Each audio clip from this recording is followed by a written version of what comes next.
Get your pen and write your story all over again. And this time, learn the lessons, motivate others, and share that inspiration. Dear Max FM with DJ Chini. Dear Max FM, itago niyo na lang ako sa pangalang Karen. Isang OFW. Nagtungo sa Vietnam na may pangarap na magkaroon ng magandang buhay para sa aking pamilya. Ang buhay ko ay isang kwento ng pagdurusa. Pero alam kong may pag-asa pa. Sa pag-abroad ko, yung aking mga pangarap, nasira ng isang agent na nagbenta sa akin ng mga peking papel. Kaya naging OFW ako na may mga illegal documents. Naging TNT sa abroad. Chin, nakapagtrabaho ako sa iba't ibang employers. May iba't ibang nationalities. Pero ang lahat ay iisang layunin. Mga amo kong lalaki, pinagsasamantalahan ako. Mga amo kong babae, minamaltrato ako. Ginagawa akong alipin. Oo, alam ko, alipin nila ako. Yun ang pinasok kong trabaho. Pero masahol pa sa aso kung ako'y ituring. Mga tira-tirang pagkain na dapat ay sa aso na sa akin ipinapakain. Hindi rin ako binibigyan ng tamang sahod. Madalas kalahati lang. Madalas wala pa. Inaabot ng 6 na buwan. Kinuha din nila ang passport ko.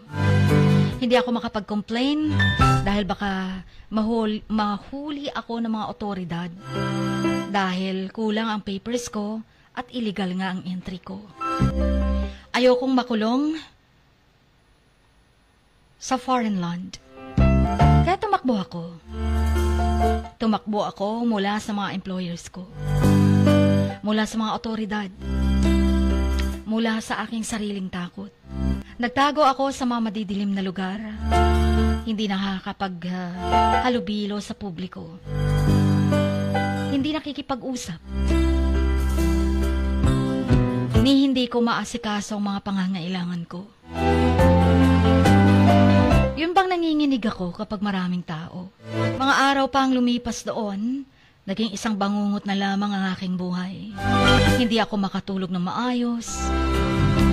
Sometimes sa labas, kapag tapos na ang part-time. 2 oras sa kabila, 2 oras sa pag-waitress. 2 oras sa paglilinis ng sasakyan.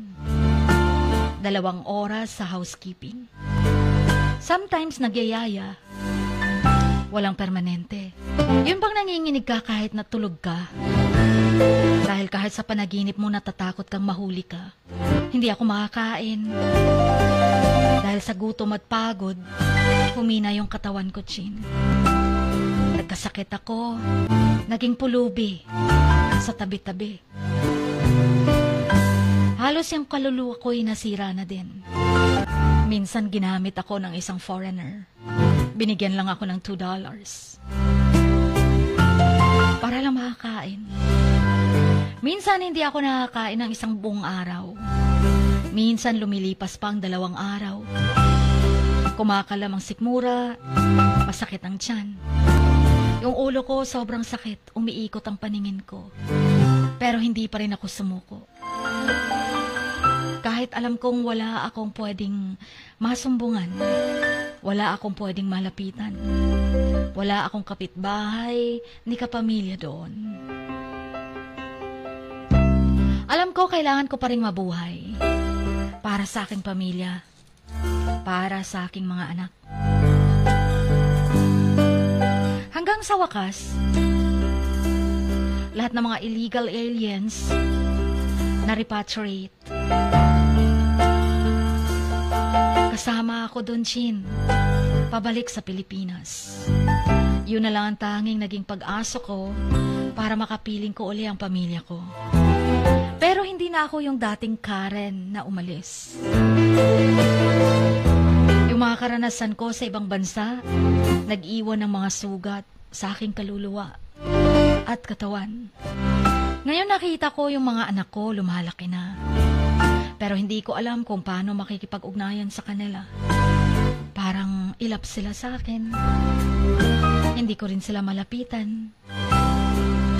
Nakita ko yung mga magulang ko din tumatanda na. Pero hindi ko alam kung paano makabawi sa kanila. Malaki ang pagkakautang ko sa kanila. Kasi sila yung nagbenta ng bahay para makapag-abroad ako. Tapos ang kinahinatnan ko, illegal papers.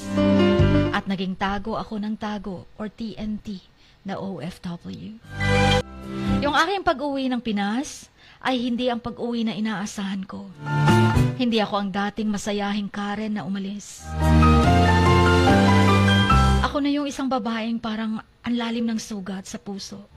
May mga kakaibang takot, mga pangarap na nasira, at nawalan ng pag-asa. Yung mga takot ko, Chin, hindi lamang para sa mga otoridad. Kahit nasa Pinas na ako, takot pa rin ako makihalubilo. Takot ako sa publiko. Andun pa rin yung parang baka makilala ako. Andun yung baka mahuli ako. Tapos tsaka ko lang ma-realize na, nasa Pinas na pala ako. Wala nang manghuhuli sa akin. Pero natatakot pa rin ako sa publiko.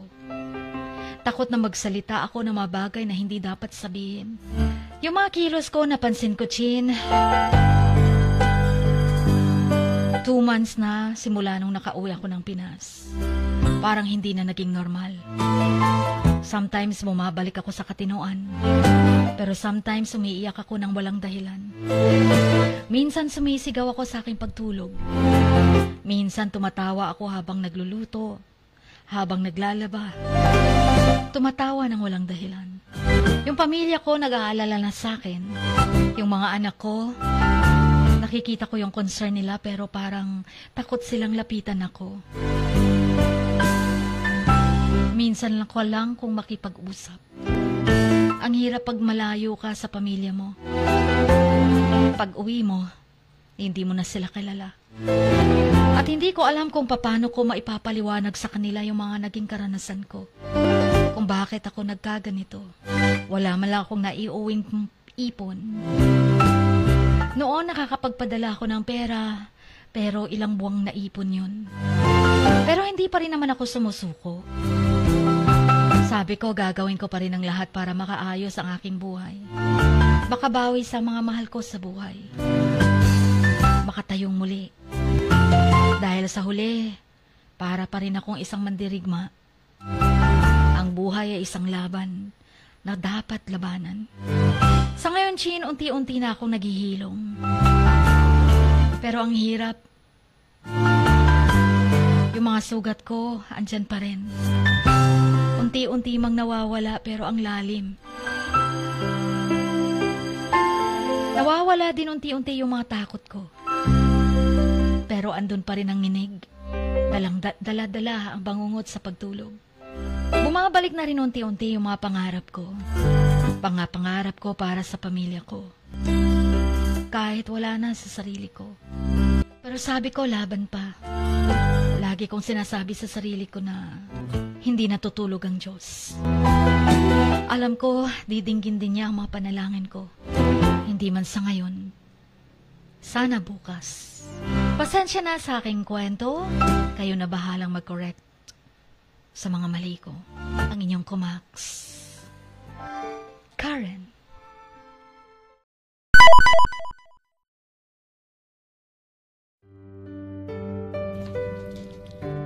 Sa bawat pagluha mo, may nakatagong kwento.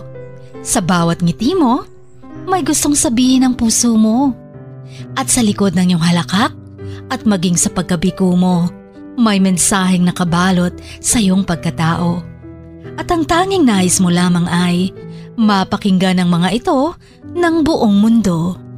Dear Max FM with DJ Chini. Life has got all those twists and turns. Stand up for what you believe in. What lies behind you and what lies in front of you pales in comparison to what lies inside of you. Dear Mags FM with DJ Chini.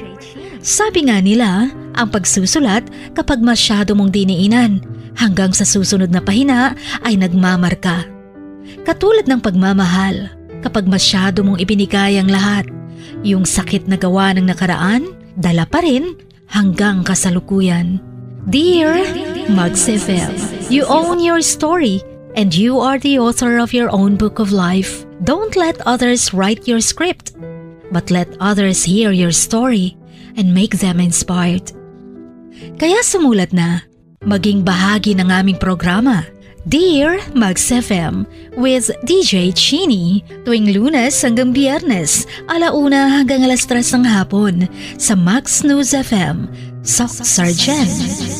Love, life, and lessons from the past, only at Dear Mags FM with DJ Chini.